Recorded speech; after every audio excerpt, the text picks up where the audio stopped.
Can we do it?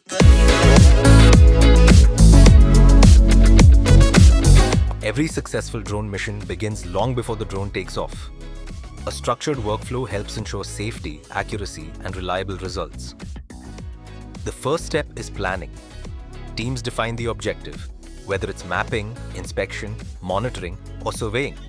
They review site conditions, airspace considerations, weather, and mission requirements. Flight paths are then planned to ensure proper coverage and efficient operations.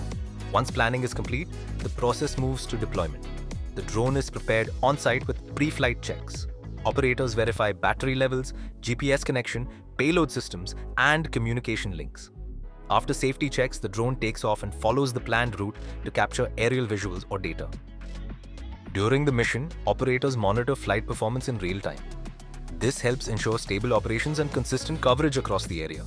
After landing, the workflow continues with reporting. Captured data is reviewed, organized and processed into usable outputs such as maps, visuals, or inspection records. These outputs help teams understand site conditions and support further planning. Organizations like Garuda Aerospace follow structured drone workflows to ensure each mission is carried out systematically. Because effective drone operations are not just about flying, they're about planning carefully, executing safely, and delivering meaningful insights.